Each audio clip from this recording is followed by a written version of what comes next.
All right, Jake. What's the difference?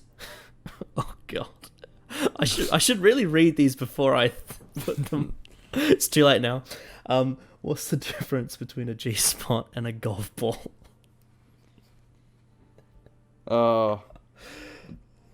They're both hard to hit. A man will actually search for a golf ball. Okay. Oh God, alright. Anyway, hello and welcome to our reaction review of Torchwood, Series 1, Episode 5, Small Worlds. Last time we had the absolutely diabolical Cyberwoman, which you gave a 0 out of 10 for. Yep. My first ever 0, I'm pretty sure. Yep. So far you have not been impressed by Chris Chibnall. No. Because the other two episodes of Torchwood we watched, Everything Changes and Ghost Machine, were actually really good. Very good. Very, very good. And then day one... Oh, you're right? I just need to close Steam, because I got things popping up. Alright. But I'm good. Day 1 and Cyberwoman, not so much. No. Yeah. Day 1, still enjoyable. Mm-hmm. Not great. Cyberwoman, nothing redeeming about it.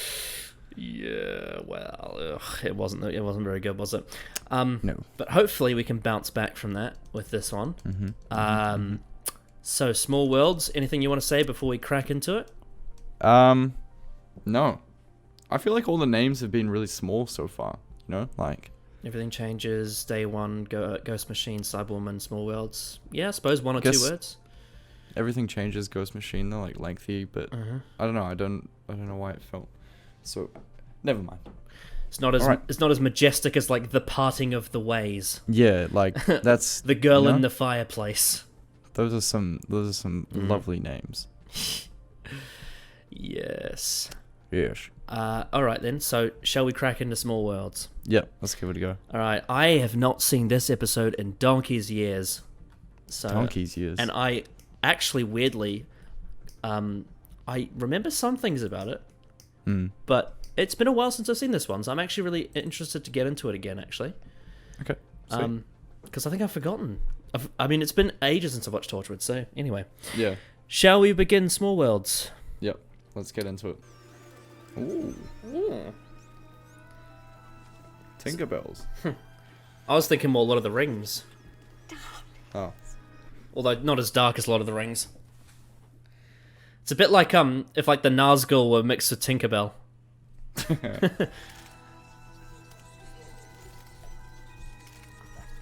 That would make for a good Instagram post, wouldn't it? It would. In these day and ages, though, you just be Photoshop, wouldn't it? Uh-oh. Schmeagol. If you say Chris Chibnall, I swear to God. Okay. Peter J. Hammond. Peter J. Hammond. That's an interesting name. Richard Hammond's brother. As he also had 2 car accidents. And did he actually? Ooh. Hello, Captain Jack. More like Captain Snack.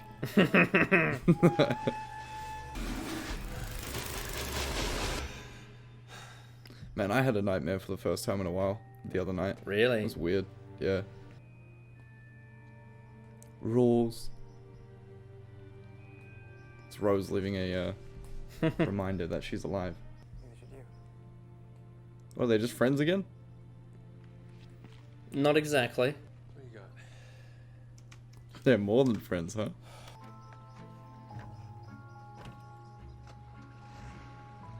Ooh, what a lovely crane shot. Ooh, I like that. Oh, gee, is that John Key? Oh, it's just a practical joke. What's going on with the colours here? It's probably like a really sunny day or something. Look, I don't know. did you see that? No. Difference? Oh. No. Oh, wow, Okay, yeah. Look, did you see that? Yeah, I can see that, yeah. Well, they guffed that one up, didn't they? Must be like a lighting issue or something on the shoot. Or they just like, you know, in like Resolve you have the nodes. Yeah, They just, yeah. like, left a node off on a shot. Maybe they were colorblind. Well, I know that problem. What the fuck? Oh. Fairies are protecting the child. Here we go. Fairies, you kidding me?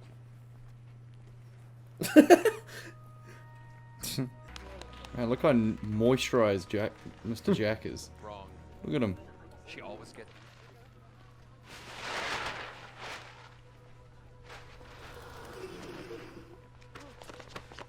Jesus. Look at his goatee. Where are you bloody going? He's literally away with the fairies. Uh-oh. Oh. Oh, Jesus. Oh. He's coughing roses out his mouth. Ugh. Oh, that's gross. He's trying to arrest himself.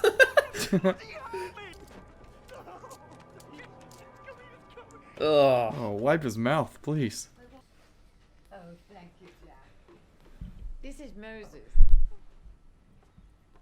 Hello, Moses. We know a Moses. They must have just pictures Oh, of my me. sissy. Come on, my darling. Hello, kitty. Oh. Looks like my grandma's old cat.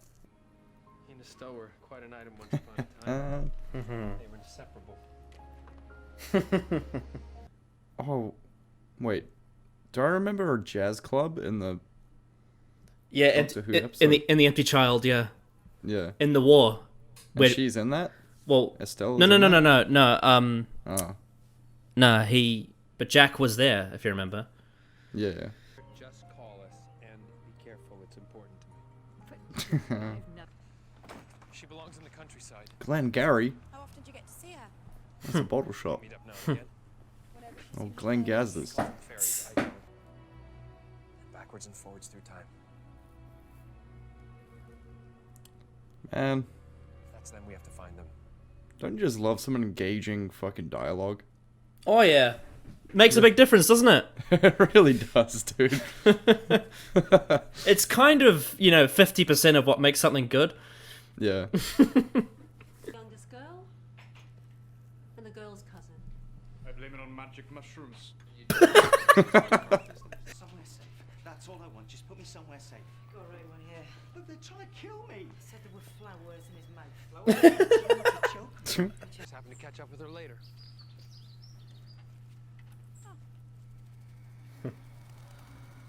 Bit of a tall story.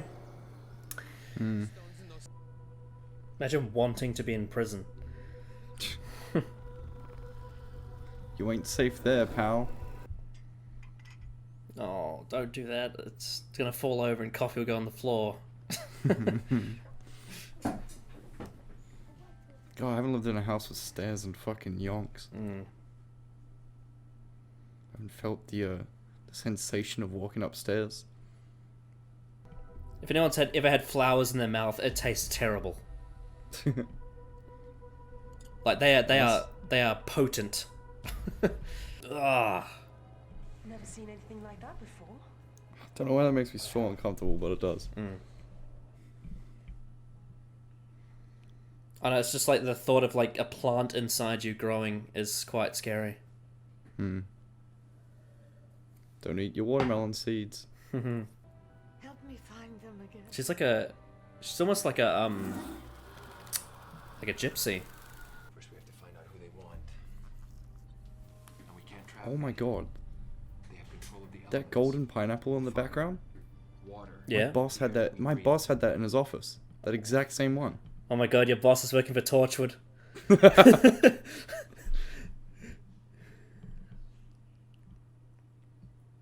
Ask him if he knows anyone from Wales. Oh no, Not the kid. not Moses.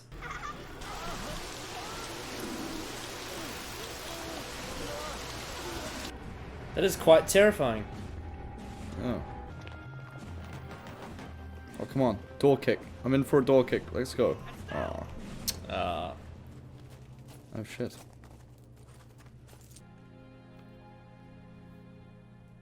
wasn't your dad that was in love with her all those years ago, was it? Not the fucking time to say that. What's made of? That's a very convincing dead body. Like, that's actually quite impressive how dead she looks. Seriously. I need a drink. Don't forget the cat. Damn it. Damn it, Moses is lost.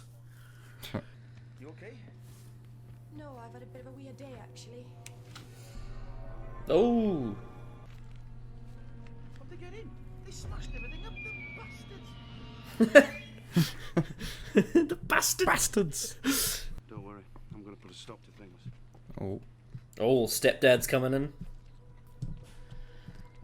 I'm gonna put a stop So to what are you gonna this. do when the start believe Dad left when you were a baby? You must have seen what was coming. Christ. That's rough.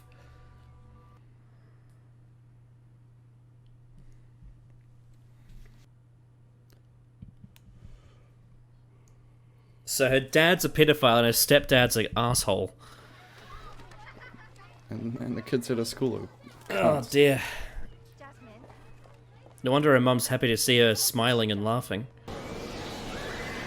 You get like sticks in your eyes. Or leaves. Oh no, not the horsey. Ah, he's putting up a fence, eh? DIY. Engraved cars. Nice.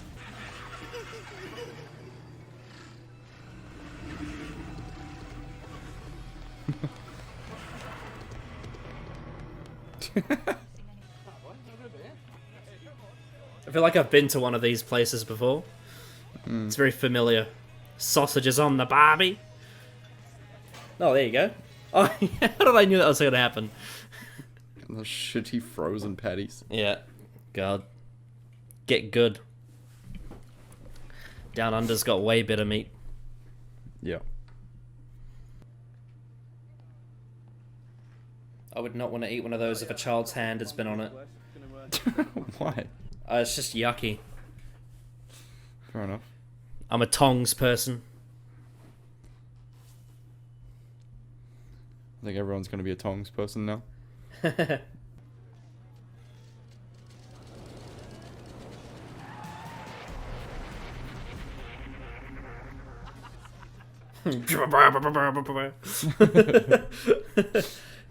stings are pretty fun sometimes, eh? Yeah, the Torchwood leitmotifs. Yeah. Like, it's aged, but it's really charming. Yeah.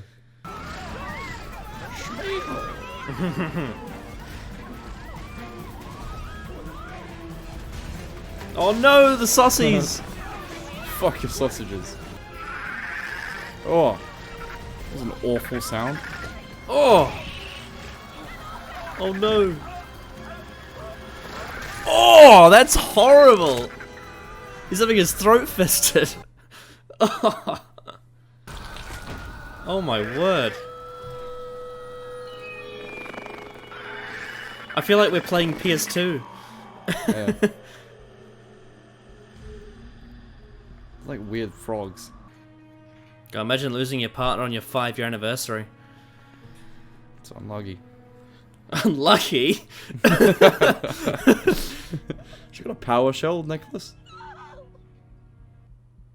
Is it a power shell? Oh yuck, Rose is coming out his mouth. No, she's all power shelled up. You asked me what chance we have against them for the sake of the world. This is our only chance. Away with the fairies. Gosh, she's lost her husband and her daughter in the same day. Still got her power shells. Uh-oh. Uh-oh.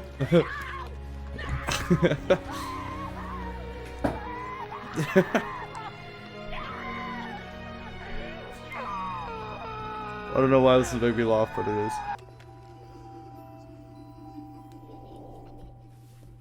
Pause there. Alright, Jake, your thoughts on Small Worlds? Hey, it wasn't bad. I'll tell you that. Fuck. It It was a massive step up from the last episode, right? Oh, I mean, you couldn't really do much worse, could you? No. I don't know. Well, couldn't put it past Chris Chibnall, to be honest, though. Oh dear. I did enjoy it. I felt like it was really good, really strong at the start. Like the build up to things were really good, but I feel like it kind of fell flat a little bit in the terms of like the climax wasn't really clear, and it didn't have like a very succinct like top build up to the top thing. There were like little things that like built up and then collapsed and then built up again. Yeah. And it wasn't bad, but it was just I felt like it was a good story, well written, with a good idea and great acting and stuff, but it just, it was good. It just wasn't amazing. I'll give you my thoughts. So I think you do have a point that Act 3 is definitely the weakest. Yeah. And the reason why is, okay, first they'll get into what I love about the episode, is the Estelle storyline and also the flashback to 1909. Yeah. That was great. Yeah. I loved that. I loved I agree. the storyline with the old woman she knows Jack from the war. Yep. And they had to pretend it was his father even though it wasn't. And like how he was in love with her back in the 40s and now she's old and he's still young. That's really interesting. And it revealed some stuff to Gwen that she didn't know about Jack. And then I loved, my favorite scene is the flashback, the way that Jack was just sitting in there same. with all those people in the train, like having fun, and then suddenly they go through the tunnel and then they're all dead. Yeah. That was really cool. That was fantastic. Yeah. And I think there are parts of the other plot that I like. Mainly, like, it's not fully developed, but how they handled the father and the stepfather, I liked that. I liked the whole thing of the real father he was obviously a pedophile, and how he suddenly felt like it was like the world coming back to bite him, and so like he's like, please lock me up, Yeah. And that brutal scene when he died in the cell choking on the roses, that was insane. That whole visual of the rose choking thing was really like gruesome. Yeah. The thing with the part of the episode that's not quite hit on the nose is, I think it's probably because the way it's written, like the way the narrative is written for the characters, is quite dark, but then that's contrasted with like this storyline with the fairies, which is really, it's quite it's sort of like fantasy. And so it kind of, in the Act 3, I feel like it hits a wall of like tonal whiplash, because you get this really dark narrative told on the story with like fairies in a garden, and there's this little girl that flies away. And it's like old world and, old forests and all this. Yeah, and there's like all this stuff. twinkly music and stuff, and she runs and skips away and flies, and in the same scene you've got a woman who loses her husband and her daughter and is absolutely heartbroken, and you've got Jack who's had to watch Estelle die, and like from that experience he's just doesn't. He's still shaken as well. He's shaken as well. He doesn't want to let it happen again, but then he realizes that to save, the people of the earth, he has to let this girl run away and take her from her mother. And I think that's a really like interesting conflict that leads to all the Torchwood team basically not wanting to talk to him afterwards, because they're like, how dare you sacrifice this innocent girl? Yeah, I feel like that was the thing. Is I feel like is Act 1 was really well developed and really, really well done, but it just took too long. And then Act 3, Act 2, and mainly Act 3, I would say, just felt really rushed. Like, all that kind of happened all at once, and then we didn't get to develop that whole idea of the team not wanting to talk to Jack. I feel like you could have deleted the scene at the school. Yeah. Where the wind was attacking the kids. I feel like you could have completely cut that out and just cut straight to the... just had her go home. Yeah, and after school. And you could have developed the party a bit more. Because I feel like that's the part that needed a bit more juice to it, and it was just... It wasn't... I agree. The tension wasn't naturally built to in the end, and it just felt a little bit stilted. And it's annoying, because I feel like if it had been built up to, the emotional moments, especially with John Barrowman, breaking down at the end would have been more earned. Whereas I Yeah. feel like because it wasn't quite as built up to as we'd liked, and because of the tonal weirdness of the fairies mixed in with the stuff, I think that may be why you laughed at it, because it was a little bit like, this is weird. It was definitely you've hit the nail on the head with tonal whiplash. It was definitely that. It was just like it's not that it wasn't an emotional moment in the thing. It was just there was so many different elements of different things coming on that it was just very bizarre. But not in a bad way. I think it was just like, I feel like if they had executed, like, obviously built up Act 3 a bit more and cut out the school scene like we said, but also if the fairies themselves weren't so sparkly and like they didn't have that like really, you know, childish tone to them, I feel like if you'd actually made them a bit more horrifying, it would have felt like it would fit better. Because I think also some scenes that I agree like would take out as well was the apartment scene with Rose, not Rose, fucking, oh my god, I Reese, you mean? No, where Gwen's oh my god, where the apartment scene with Gwen, but it then harbored that line from Jack who about why they're here and what they're doing and stuff. But I feel like there were things where like they were trying to make them the fairies seem super like a very big threat to humanity, but it just didn't really feel like they were in a way. Yeah, true. I think one thing that they did right though to not overstuff the episode was they were very slim on Owen, Tosh, and Yanto. They barely featured them at all, which I think worked. So one of the other things I was going to say is I do like how we're back to this. Well, I don't think we ever really left, but we're still on this kind of these first kind of episodes of this series. Like each one kind of has a focus point on one of the lead characters. Well, last time was Yanto, which exactly. if it had been executed well, would have made sense. Like, it's like made sense. You put all the spotlight on Yanto so you can develop him. Unfortunately, what we got was garbage. But having said that, on paper, that's what you want. Yeah, and this kind of did the same thing where it kind of developed Jack a little bit more, but more developed. I think was it added more to the mystery of him. Yes. Which instead of developing more about him, it just added more to what we don't know about him in a way. Like there's little things that got solved, but then they opened up new doors as well that we can't open. Well, yeah, I mean, because day one was very focused around Gwen, and like Ghost Machine was focused around Owen. Last episode was Yanto, and this one was Jack. So maybe Tosh next episode. Maybe. Who knows? Maybe not. Maybe Who knows? we might get another one. We might get another team episode next time. You never know. Yeah. But I do like that. Like I really did enjoy the background story on the characters. It was kind of again another subplot throughout the main plot, but not as good as Ghost Machine as the way Ghost Machine did it. And also I also think that in terms of like where the tension is at its most effective is out of balance, and the reason why is because the scene in Act 2 where Estelle died stole the show.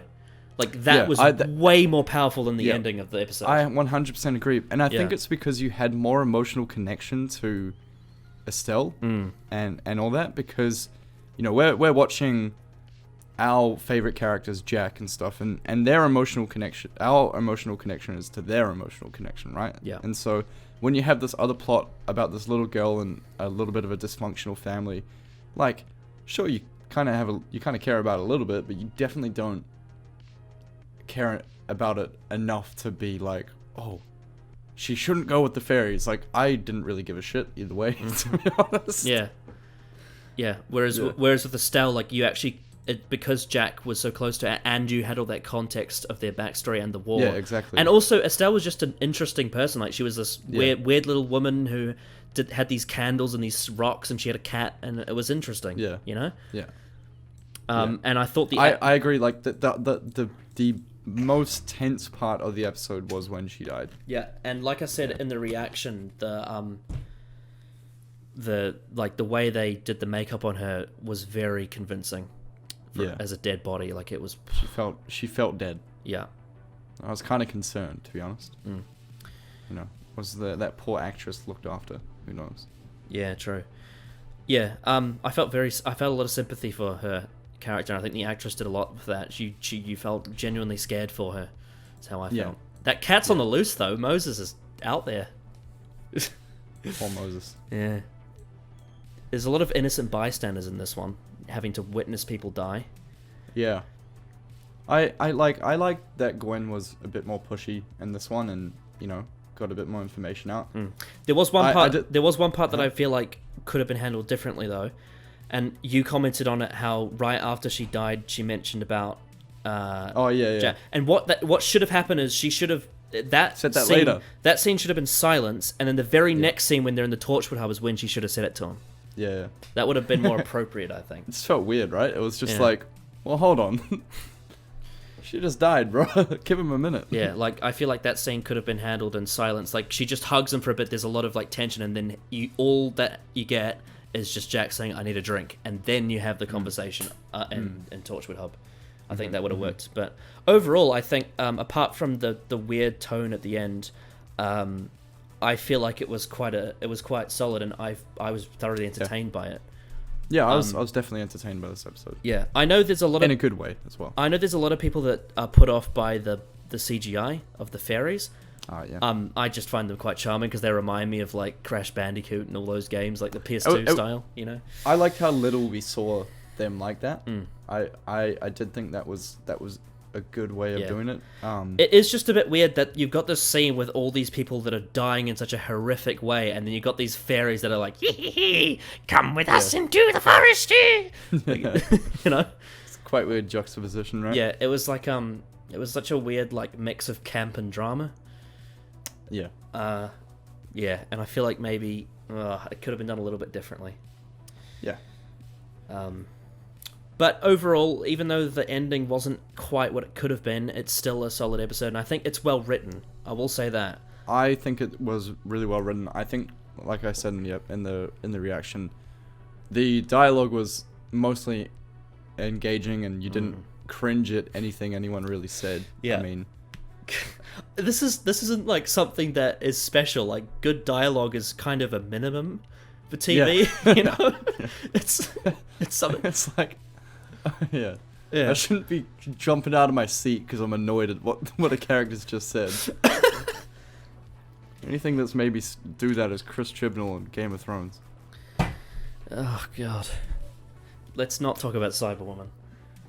I just love the fact how this episode completely ignores Yanto. Also, actually no, I will bring something up about Cyberwoman. And it's not at the fault of this episode, it's at the fault of the last one, but it's something that should have been brought up in this episode if Cyberwoman was actually smart, is that why the hell are the police not looking for a dead pizza delivery woman? She's just gone missing! Oh, it's just ridiculous. Yeah. And also, why they're not looking for a man called Yanto who ordered pizza under his own name? Oh yeah, he did, didn't he? Yeah. Man, fucking loopholes. God, Cyberwoman's garbage. When we woke up the next morning, the dog was pissing on our tent. God, I just hope it's not. I really hope we can just have a couple of episodes in a row where there's none of that. Yeah, because right now it's been good, bad, good, awful, good. Well, good, bad, great, awful, okay. Yeah. So anyway, this episode tends to go under the radar, but it's relatively liked. I actually often always forget that this episode even exists. I think I might remember it more than that we've done a video on it. But when people talked about Torchwood to me before today, for example, like this one never came to mind. I never really thought about this one. It kind of slips over my head a bit. But now that I've watched it again, I think I actually have grown to appreciate it more than I did before. I don't think I really took much notice of it before. I was just like, oh, it's that one with the fairies, right? But then the thing is, I always forgot that the flashback for Captain Jack was in this episode. I used to always forget that it was this one. That flashback was really good. It was. Yeah. I love the way it was filmed in sepia, and they had like a actual old train, and Captain Jack had his old war haircut that he had in the Empty Child Doctor Dances. Yeah. And then the only color that was in there was the pedals. That was cool. Oh, that was great. Yeah, very stylish. Oh, my fucking room's a mess. But yeah, it's written by Peter J. Hammond, which is a new name. He's written for a lot of TV shows since the 60s, so he's an old guy. Okay. Most notably Emmerdale, The Bill, EastEnders, and Midsummer Murders, so he's an old school. He's been around for a long time. Yeah. This definitely I felt it did have kind of like an old feeling to it. Yeah. I think it just had that sort of like it was definitely like one of those like crime mystery kind of whodunit kind of episodes, even though we knew who'd done it, but there were definitely moments in there where it felt like a cop show. Well, not like a cop show, but like a mystery show. CSI Carter, but a bit more like Midsummer Murders, you know? Yeah. And the episode was directed by Alice Troughton. No relation to Patrick Troughton, who plays the second Doctor. She's worked on EastEnders, Merlin, The Flash, Legends of Tomorrow, and she also directs a Doctor Who episode that you haven't... Actually, no. You have seen it. She directed Midnight. Ah. And there were some similarities. I noticed in the prison scenes it had similar lighting to Midnight, like with the shadows and whatnot. Yeah. So yeah, I thought she did a good job. There were some shots in there that were really nice. Yeah, I really enjoyed them. Yeah, my favorite bit of direction was firstly the prison scene, like I mentioned, but also, like I said, Estelle's death scene with the rain. And funnily enough, you talked about in Everything Changes about how shots don't look good with rain. I felt like this one actually did look pretty good. Yeah. And it was probably because it was shot from the top down. Yeah. I think part of it always is lighting as well. Oh, she's great with lighting. And how heavy the rain is, because the one in Everything, was it Everything Changes? Yeah. Yeah. That was like fat droplets that were like pelting their face. This one was like, well, yeah. This one was more like torrential rainfall, but it felt like torrential rainfall because she was drowning in it. So yeah, of course. It felt necessary. Yeah. The only little nitpicks, obviously, we had some of the outdoor color grading at the school was a bit off. Yeah, that was whack, eh? And the CGI, obviously, for the fairies was definitely aged, even for the time. And I think that some of the shots with the fairies, like the one where the fairy attacks Jack, he sort of had to just stand still and let it attack him. Yeah. I think one thing I will say about this episode that felt a little bit off to me, not massively off, but I felt like Eve Miles was perhaps a little bit off her game this time. Who's Eve Miles? The actress who plays Gwen. Oh yeah. She wasn't as good as she was before. I felt like some of the more dramatic moments were a little bit forced. Like she's like, "Tell me, Jack, now." I kind of like that. Did you? Because I kind of like that because she it was like she cracked for a sec because she was like annoyed at Jack never giving her like a straight answer. Yeah, I like that too. I do like that. Yeah, and then you could see she like kind of regretted yelling like a second after. Yeah, true. I do agree with you though. Like they were there, but I just feel like it possibly was just a weird episode for her to I don't know. Yeah. Yeah, I think. Yeah, I don't know. I don't know what it was, but there was something about her that wasn't quite as good as before. But it wasn't that bad. Yeah. Maybe she's just kind of a weird supporting character. Potentially. I don't know. Yes. Music by Ben Foster and Murray Gold. So, how do I put this? Like, the music fit. Like, especially like when, they'd probably ask Ben Foster to be like, hey, we need a track that's going to fit with the fairies. And I'm like, it does. It does sound exactly what you'd think it would. I don't know. It just...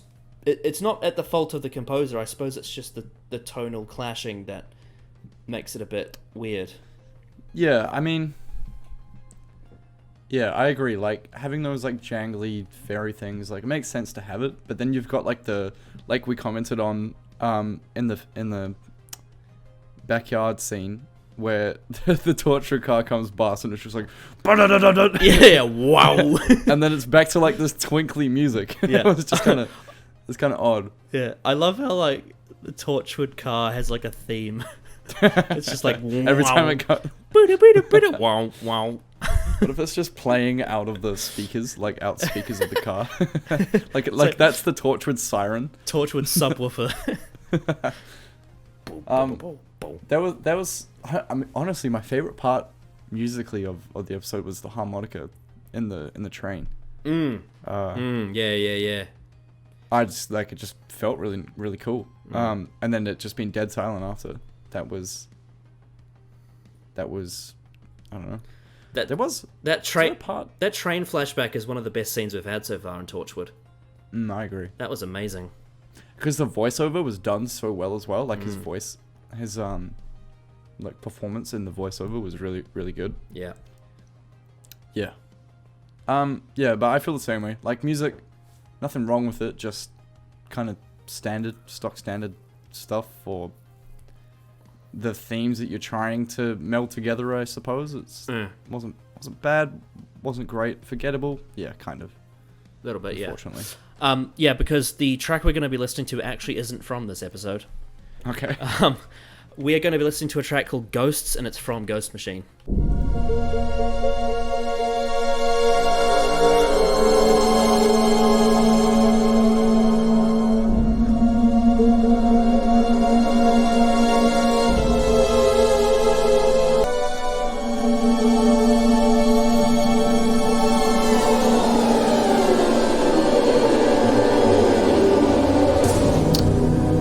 Man, I love strings just fucking when they do that.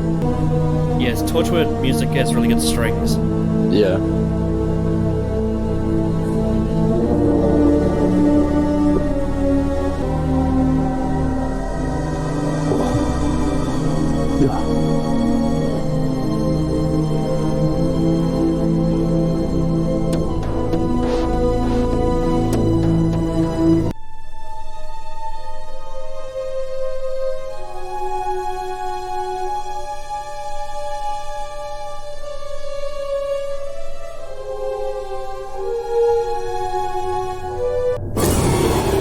Holy shit.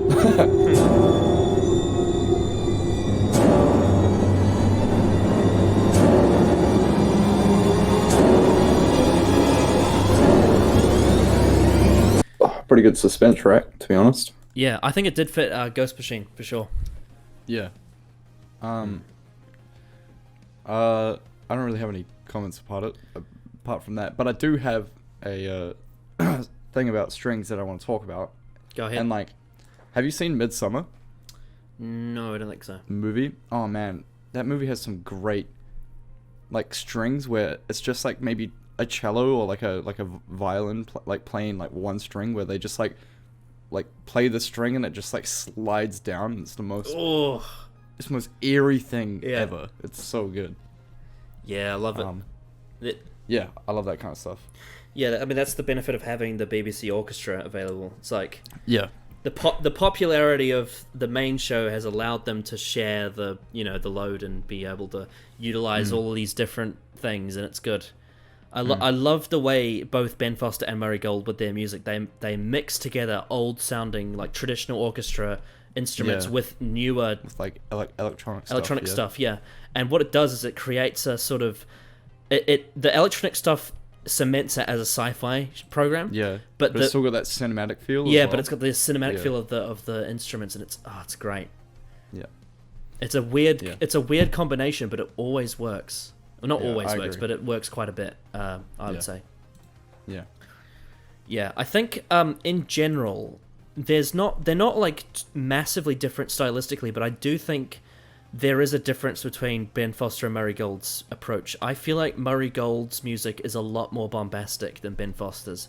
I think it comes down to the compositions of their music. Yeah. Like, what I've noticed from a lot of these tracks that we've listened to from the Torchwood thing is they're about, like, 2 minutes to 3 minutes, whereas a lot of Murray Gold's compositions, like, would end up at like 4 or 5 or sometimes 8 minutes, and Yeah.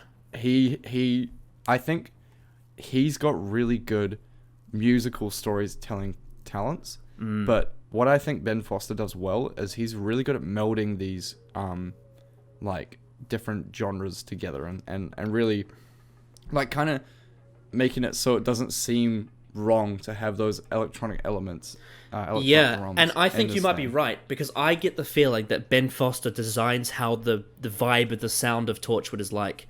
But I feel like where Murray Gold comes in for this show is when you need like a character theme, you know, or like a big like thing, because you do get those. I don't think we've had any yet in terms of listening to them, but you do get them, and I think that's where Murray Gold comes in, is with the big character themes. Yeah, I think that's just the strengths probably of each of the different musicians themselves. Like I would probably say Murray Gold's a very prolific composer, but I'd probably say Ben Foster's probably more like a producer type person, where he is very good at making things sound good. Well, yeah, I mean, Ben Foster conducts the choir, not the choir, the orchestra that does the music for Doctor Who. So he takes Murray Gold's compositions and turns it into a performance. Yeah, right. So he definitely has a big ear for sound, which is probably why the Torchwood music sounds so interesting. Yeah. Because he plays with it a bit. But you have a point in that Murray Gold, when you compare that to something like Martha's theme or the Carrie Night Swarm, those are more like epic themes, you know? Yeah.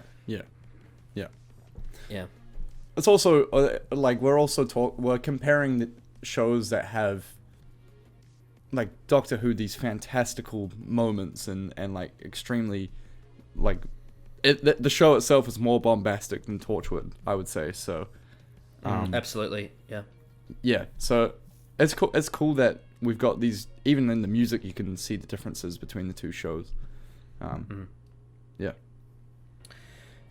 So there's one interesting bit of trivia for those who have seen the classic series. Jack wonders if the fairies are part Mara, which is the Mara is like a monster from two stories, one called Kinder, one called Snake Dance, and it's a spectre or wraith-like creature in Germanic and particularly Scandinavian folklore, thought to cause nightmares, also called spirit of confusion, and it was based on the Buddhist demon of the same name. So basically, in that story, the Mara there's one of the companions called Tegan, and she is controlled by it, and she sees visions and nightmares. Basically she has to break free of them. Right. And Jack was wondering if it was related to the Mara. But apart from that, there isn't really that much interesting trivia, apart from the fact that the food Jasmine was sitting out to ham was fairy cakes, apparently. Oh. So there you go. What about fairy bread? Oh, fairy bread. That is... That would have been iconic. Oh, yes. Is that a thing globally? I hope so. I don't know. Alright, commenters, place a comment if you know what fairy bread is. Yeah. If you don't, unfortunate. Yeah. It's bread, butter, and sprinkles, right?